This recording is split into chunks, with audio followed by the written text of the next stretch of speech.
So now we are on live. Okay.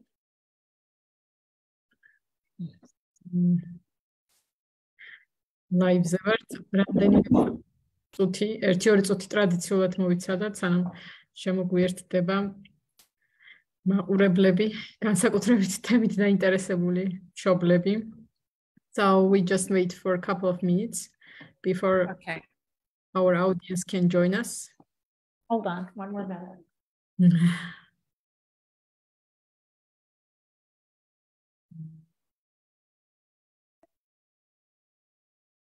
Oh, I need some more books to hold up my computer. There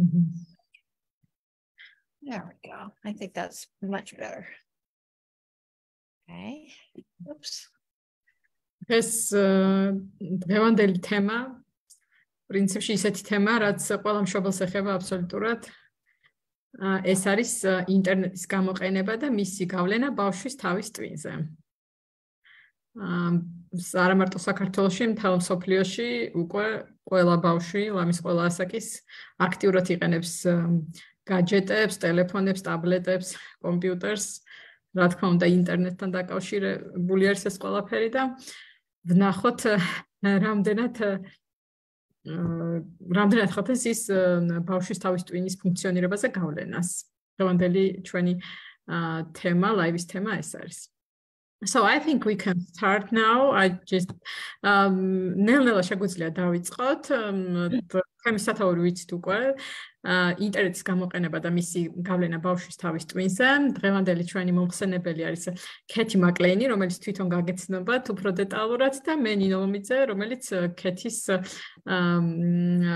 ვთარგმნი ქართულად, ასე ვთქვათ. So Kathy, we can start now and you can start introducing yourself.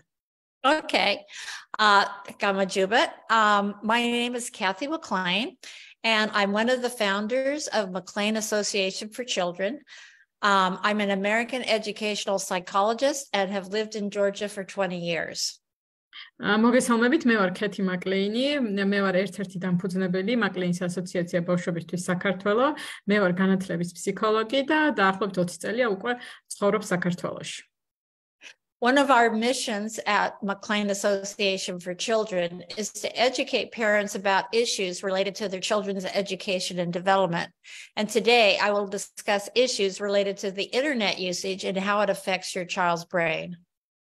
ჩვენი მისი ერთ-ერთი მნიშვნელოვანი მისიას წარმოადგენს მშობლების განათლება, ბავშვის განათლებასა და განვითარებასთან დაკავშირებით და დღეს ვისაუბრებ ერთ-ერთ ესეთ მნიშვნელოვან ფაქტორზე, რომელიც ბავშვის განვითარებაზე ახდენს გავლენას, ეს არის ინტერნეტის გამოყენება. Everyone knows that technology has changed our lifestyle, much of it for the better. But as parents, we worry about our children and our teenagers' needs for video games, texting, and social media. And how it's influencing their physical, psychological, and developmental functioning. ყველამ ვიცით, რომ ტექნოლოგიამ შეცვალა ყველა ჩვენის ცხოვრება, მაგრამ ყველა მშობელი და მშობლები დარდუხ იმაზე, თუ ეს ტექნოლოგია როგორ გავლენას ახდენს ბავშვებზე, მათ ფიზიკურ თუ მეგონებრივ განვითარებაზე, მათ ცხოვრების სტილზე და ესე ვთქვათ, მნიშვნელოვანი საკითხი არის ყველა ჩვენთაგანისთვის. There's a lot of concern today about the internet. You've all read or heard about cyberbullying, inappropriate access to the internet sites, online predators, damaging reputation, and the emotional impacts such as depression, lack of sleep, and social isolation. დღესდღეობით ანუ ინტერნეტთან დაკავშირებით ძალიან ბევრი შფოთვა არის წარმოშობილი და ყველას რა თქმა უნდა გსმენიათ კიბერბულინგის შესახებ. ინტერნეტ სივრცის არასწორი გამოყენების შესახებ, მაგალითად როგორიც არის მიუღებელი კომუნიკაცია ბავშვებთან უფროსების მხრიდან, ონლაინ ბულინგი, ესე ვთქვათ, და ის ზეგავლენა, უარყოფითი ზეგავლენა, რასაც ინტერნეტი ახდენს ბავშვის ემოციურ მდგომარეობაზე, მაგალითად ხშირი არის დეპრესიები, შფოთვითი აშლობები და ასე შემდეგ. And sometime if you would like me to talk about those issues, I will. But this time I'm only talking about something else. I'm not talking about those subjects today. თქვენ თუ უფრო დეტალურად დაგაინტერესებთ ეს ინტერნეტთან დაკავშირებული საფრთხეების საკითხი, ამაზე შემიძლია ესე ვთქვათ ცალკე ლაივის დროს განვიხილო, მაგრამ დღეს ამ საკითხებს არ შევეხებით სხვა საკითხს. Instead, what I'm going to talk about today is how the internet usage actually affects your brain and nothing else. For example, I'm going to talk about how it affects your attention span, how it affects your intelligence, and also how it affects creativity. და დღეს კონკრეტულად რასაც ვისაუბრებ, ეს არის არა ვთქვათ ინტერნეტისთან დაკავშირებული საფრთხეები, არამედ კონკრეტულად ინტერნეტი რა გავლენას ახდენს თავის ტვინზე, თქვენ თავის ტვინზე, თქვენი შვილების თავის ტვინზე, ყურადღების კონცენტრაციის უნარზე, ინტელექტუალურ უნარებზე, კოგნიტურ უნარებზე და შემოქმედებით უნარებზე. This is not going to surprise you if you have children. But the average attention span today for young adults is only 5 minutes. 10 years ago, it used to be 12 minutes. ეს ახლა მე რასაც ვიტყვი, ნამდვილად არ გაგიკვირდებათ, გასაკვირი არ იქნება თქვენთვის. მაგალითად, ყურადღების კონცენტრაციის მოცულობა დღესდღეობით ბავშვებისთვის არის მოზრდილებისთვის არის ესე ვთქვათ 5 წუთი, მაშინ როცა რამდენიმე დაახლოებით 10 წლის წინ ეს იყო 12 წუთი. How can our attention span be less than half of what it used to be? What's changed? Of course, it's been the internet. და როგორ მოხდა ისე, რომ ჩვენი ყურადღების კონცენტრაციის მოცულობა განახევრდა? რა მოახდინა ეს გავლენა? ესეც რა თქმა უნდა ინტერნეტი. I know myself, when I sit around with people that are my age, we sit, we talk, and we can talk for hours. But when I sit together with my children who are in their 40s, after about 5 minutes, they're on their phone, they have to do something. And so I see it myself, and I'm sure all of you sitting out there also see that. მაგალითად, ხა მე როდესაც ჩემი ასაკის თანატოლებთან ერთად ვზივარ, შემიძლია დაახლოებით საათობით ვისაუბროთ, ისე რომ თქვა ტელეფონს არ მოვკიდავ ხელი. მაგრამ მე როდესაც ჩემ შვილებთან ერთად ვზივარ და ისინი დაახლოებით არიან 40 წლის ასაკში, 5 წუთი არ გავა ისე რომ თავის ტელეფონს არ დახედონ, ან რაღაცა საქმე აქვთ გასაკეთებელი, ან რაღაც შეტყობინება მოვიდეთ და ყოველ 5 წუთში ფაქტიურად ამოწმებენ ტელეფონს. და თქვენც უმეტესობას ეს გამოცდილება გექნებათ. The constant stimulation, digital stimulation is one of the primary reasons why a children's attention span is getting shorter. მუდმივი სტიმულაცია, რომელსაც ბავშვები ტექნოლოგიებისგან იღებენ, არის მთავარი მიზეზი იმისა, თუ რატო შევიწროვდა ასე ბავშვების ყურადღების კონცენტრაციის მოცულობა. Another reason for a reduced attention span is how information is being presented to students. With the advent of the internet, students have been used to receiving information in small, bite-sized pieces, such as one-line text messages or 7 seconds TikTok videos. They are accustomed to skimming through texts rather than reading them in depth or into their schoolwork, and make it difficult for them to focus on longer tasks or lectures. და მეორე მნიშვნელოვანი ფაქტორი, რატომაც მოხდა ამ ყურადღების კონცენტრაციის შევიწროება, არის ის თუ როგორ ხდება ინფორმაციის მიწოდება ბავშვებისთვის. ბავშვებს ძირითადად ინფორმაცია მიეწოდებათ, ანუ ონლაინ მარკეტინგული გათვლების საფუძველზე, მიეწოდებათ ძალიან მოკლე ნაწილებად, რაც ნიშნავს, რომ მოკლე ტექსტები არის ძირითადად, რომ მიყრონ ესე ვთქვათ ყურადღება აუდიენციის, ან მაგალითად, რასაც დღესდღეობით ხშირად უყურებენ, ეს არის TikTok-ის მაგალითად 7-წამიანი ვიდეოები. ანუ თვითონ ინფორმაცია მიეწოდება ძალიან მოკლე მოცულობით. და შესაბამისად გათვლილია იმაზე, რომ არა ვთქვათ დაждენ და რაღაცა დიდი ხანი დრო დაუთმონ კითხვას, ან ღრმად გაეცნონ, ესე ვთქვათ დეტალურად გაეცნონ ინფორმაციას, არამედ უბრალოდ თვალი გადაავლონ და მთავარი მესიჯი მათთვის ესე ვთქვათ აღქმადი იყოს.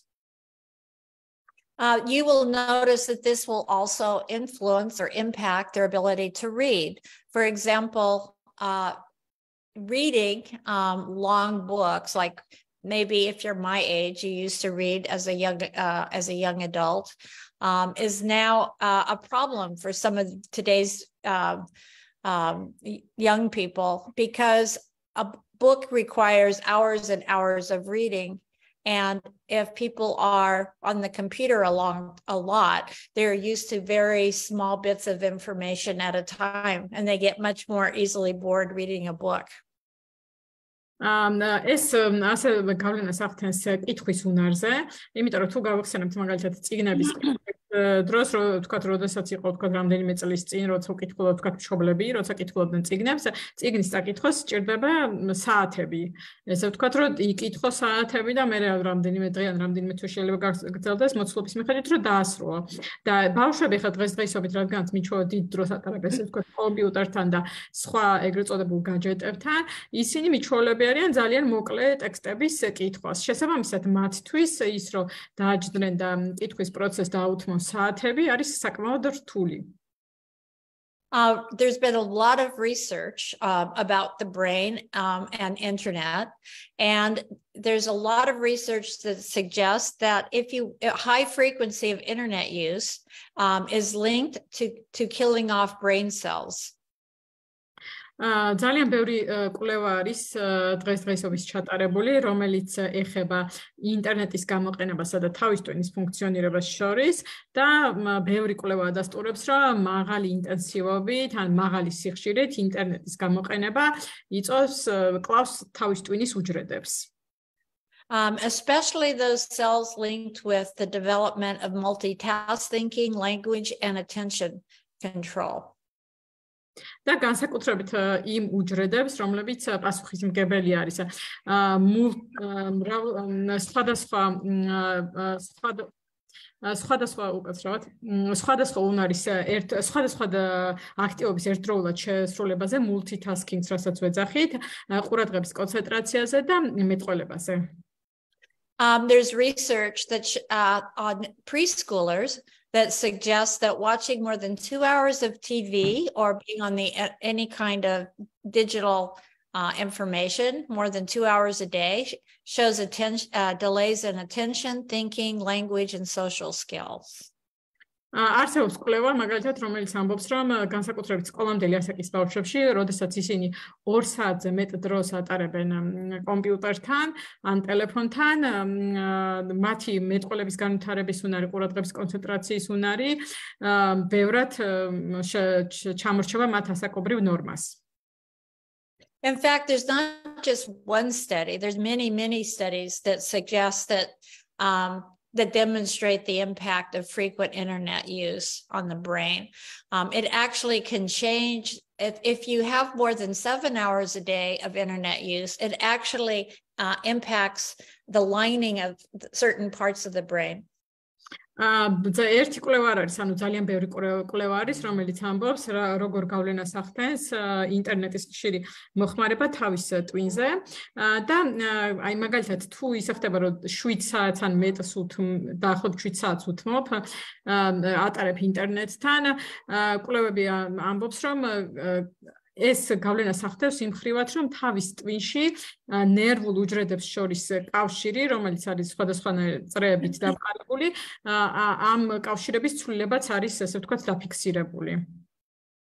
Now, the internet gives us a lot of information. That is one of the good things about the internet. We have access to anything we want to learn.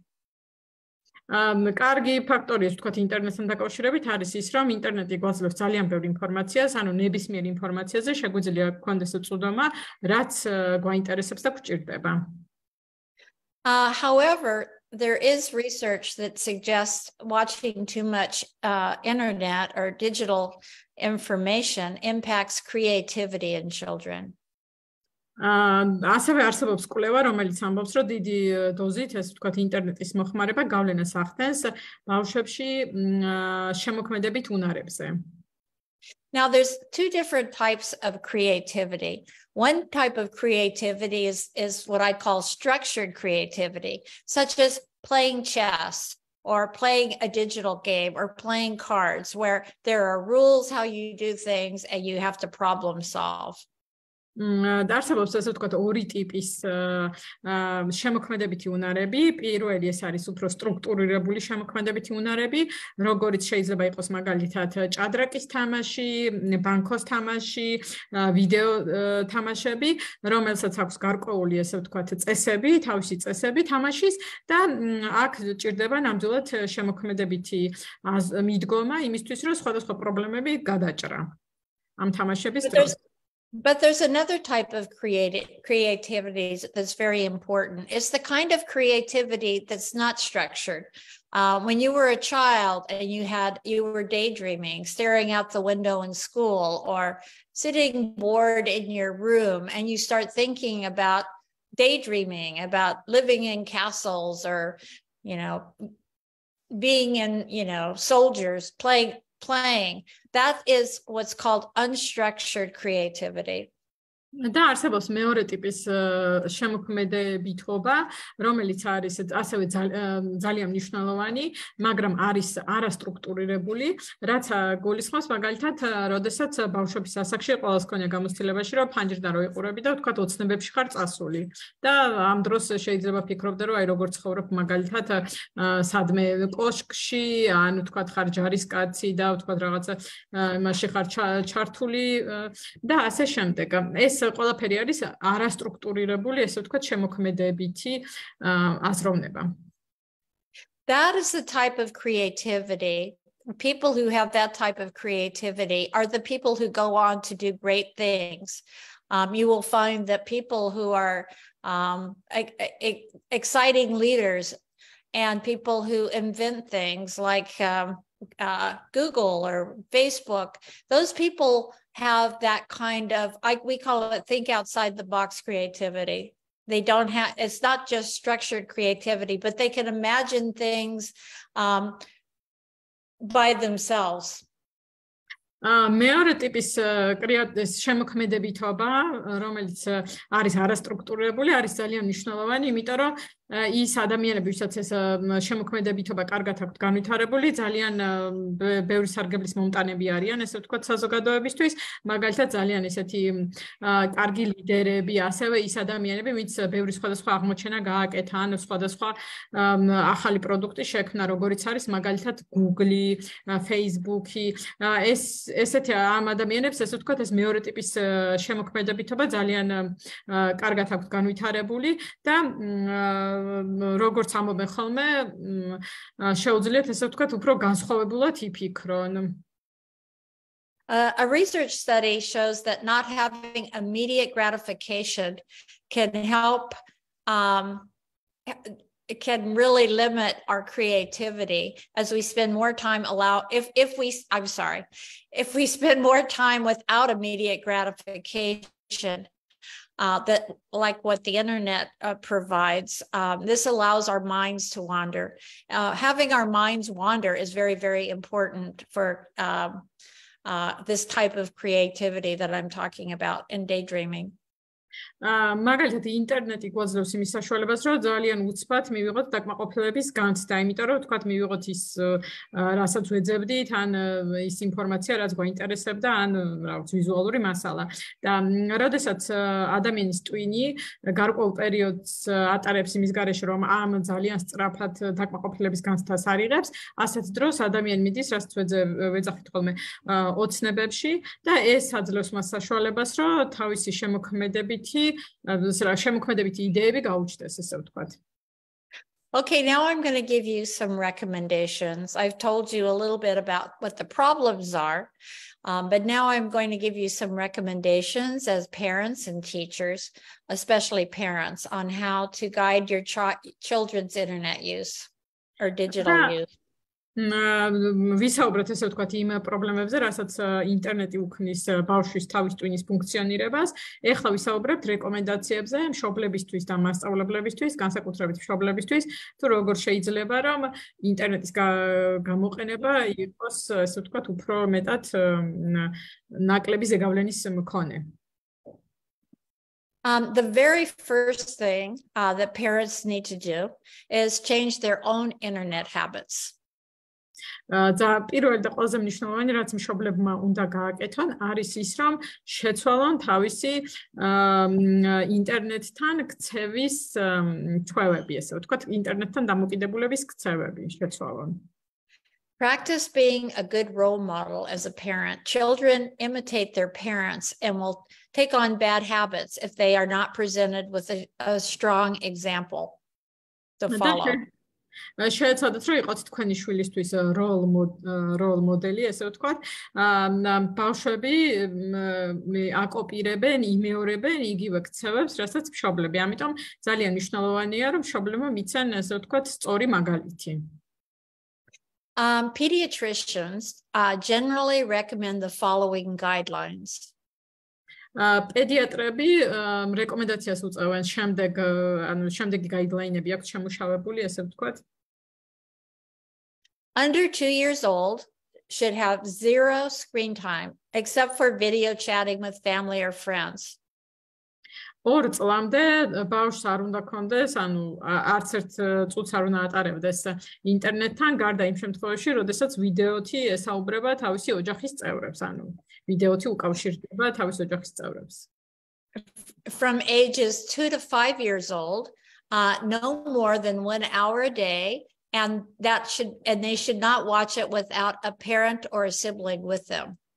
Not watch it by themselves.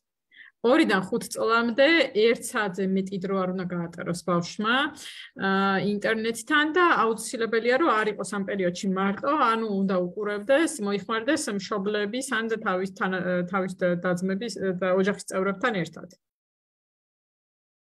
5 to 17 years old, generally no more than 2 hours per day, except for homework. 5-დან 17 წლამდე უკვე დღეში 2 საათზე მეც არ უნდა ატარებდნენ, ოღონდ ამ 2 საათში არ შედის ის დრო, რასაც ბავშვს სჭირდება საშინაო დავალებების შესასრულებლად ინტერნეტის და კომპიუტერის გამოყენებით. For children who insist they need the computer for homework, they should do their homework in an open space where it can be monitored by an adult. ბავშვები, რომლებიც ამბობენ, რომ მათ სჭირდებათ ინტერნეტის გამოყენება საშინაო დავალების შესრულებისთვის, ამ საშინაო დავალებებს უნდა აკეთებდნენ ინტერნეტის გამოყენებით ღია, ყველასთვის, ესე ვთქვათ, თვალში საცემ სივრცეში, ერთობლივ სივრცეში, სადაც მშობელს შეუძლია, რომ აკონტროლოს რა არის, ესე ვთქვათ, ბავშვის ეკრანზე. Now the next one is a very big one. Do not use screen time as a babysitter. შემდეგი არის ძალიან მნიშვნელოვანი. ეს არის რომ მობილურები და ინტერნეტი, ეკრანი, ესე ვთქვათ, არ უნდა გამოვიყენოთ, როგორც არ უნდა იყოს ძიძის ფუნქციით, არ უნდა ემსახურებოდეს ბავშვს როგორც ძიძა. So set limits on as we said, set limits on your children's use of digital media. This is very important. ძალიან მნიშვნელოვანი არის რომ დავუწესოთ დრო, შეზღუდული დრო ბავშვს რომლის დროსაც გამოიყენებს მხოლოდ ინტერნეტს. Delay giving children their own smartphones or tablet devices so that they don't become so attached to them. So until an older age. შეეცადეთ რომ რაც შეიძლება გვიან ასაკამდე არ უყიდოთ ბავშვს საკუთარი მობილური ან ტაბლეტი ან სადამდე შეძლებთ ესე ვთქვათ გაწელეთ ეს დრო რომ რაც შეიძლება გადაავადოთ ესე ვთქვათ მათი ტექნოლოგიებთან ან მობილურთან მიჯაჭვულობა. Please teach polite habits for using technology at home and at school. For example, no technology at the dinner table or before going to bed. And in social interactions. ასწავლეთ ესე ვთქვათ ინტერნეტის გამოყენების ესე ვთქვათ კულტურული წესები, რაც გულისხმობს იმას, რომ მაგალითად სადილის დროს, როდესაც ოჯახი სადილობს ერთობლივად, არ უნდა გამოიყენოს ბავშვმა ინტერნეტი, ასევე არ უნდა გამოიყენოს ბავშვმა ტელეფონი ძილის წინ, ან როდესაც მაგალითად სტუმრები არიან და ან სხვა სოციალური ინტერაქციის დროს. Do not let your child go to bed with the phone in his room until he's in his late teens and he demonstrates that he can take responsibility for having that phone in his room, meaning that he's not going to stay up and watch it all night. არ მიცეთ ბავშვს საშუალება რომ შეიტანოს ტელეფონი თავისთან ოთახში დასაძინებლად, სანამ ესე ვთქვათ უფრო გვიან თინეიჯერულ ასაკს არ მიაღწევს, ანუ მანამ სანამ არ დავწმუნდებით რომ მას შეუძლია ესე ვთქვათ პასუხისმგებლობა აიღოს, როგორ გამოიყენებს ამ ტელეფონს, რომ დარწმუნებული ვიყოთ, რომ ბავშვი მთელი ღამეს არ გაათენებს ტელეფონის ყურებაში. This is all I'm going to talk about today. I know it's lots of information I could talk about, and I have only a short period of time. However, if you have questions, I'm very happy to answer them. ამ ინფორმაციის გაზიარება მინდოდა დღეს თქვენთვის, ვიცი რომ ძალიან ბევრი ინფორმაციაა მოკლე დროში და ეს დროც ესე ვთქვათ შეზღუდული იყო ჩვენთვის და თუ გაქვთ შეკითხვები, სიამოვნებით გიპასუხებთ. Is there any questions? Is it going to come online, or we're just supposed to be talking? Yeah, so we should no, we don't have questions. Oh, okay. I said, what's in the chat? Okay. No, it says no. We don't have questions. Oh, okay. That's right. Okay. In that case, I know that the internet is a very difficult subject because all of us are very guilty, including myself, of using too much internet.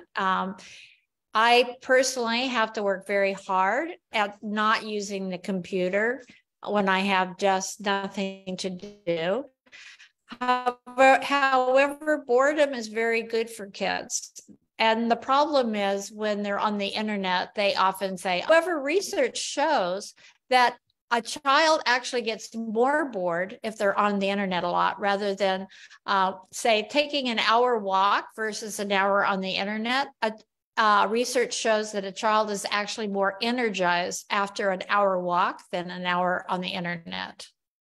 და შეჯამებისთვის ესე ვთქვათ, რომ განვიხილოთ, ყველა ჩვენ ესე ვთქვათ დამნაშავეები ვართ ინტერნეტის და მობილურების და ტექნოლოგიის ესე ვთქვათ უფრო მეტი დროით გამოყენებაში ვიდრე გვჭირდება და საკმაოდ რთულია ყველასთვის ამის კონტროლი. ქეთი ამბობს, რომ მეც ახლა ჩემ შემთხვევაში უნდა ვიყო მობილიზებული, რომ მაგალითად კომპიუტერთან არ დავждე იმ დროს, როდესაც რაიმე გასაკეთებელი არ მაქვს და ტყუილ არ გავატარო დრო. ხშირად ბავშვები ანუ დროის ესე ვთქვათ გაყვანის მიზნით ხედან ინტერნეტთან, მობილურებთან, იმიტომ რომ ამბობენ, რომ თუ ვთქვათ მოწყენილები არიან, ეს კარგი საშუალება არის, ესე ვთქვათ, დროის გაყვანის.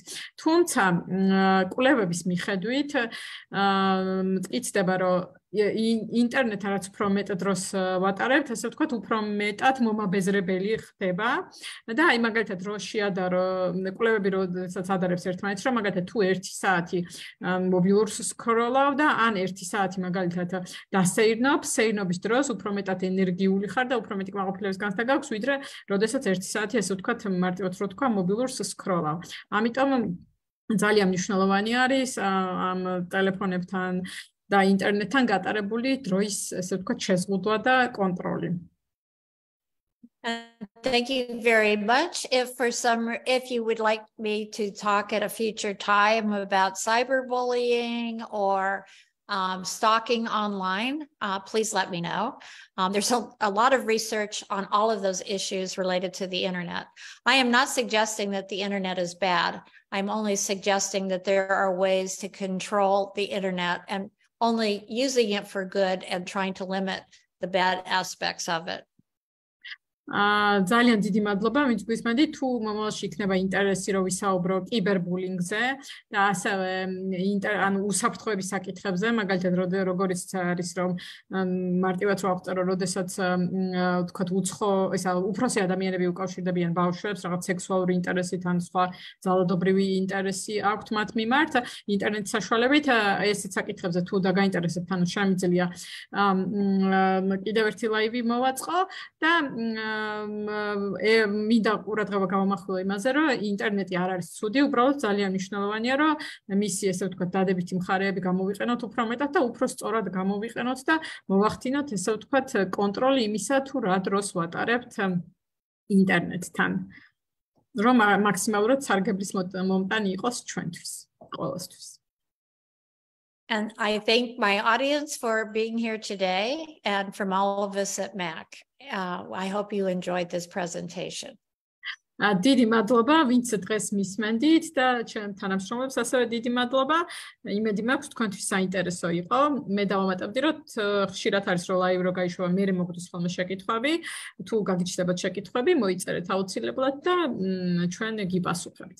So just I added that sometimes we receive questions later, so if they have questions after watching this live, they can write us and we will reply.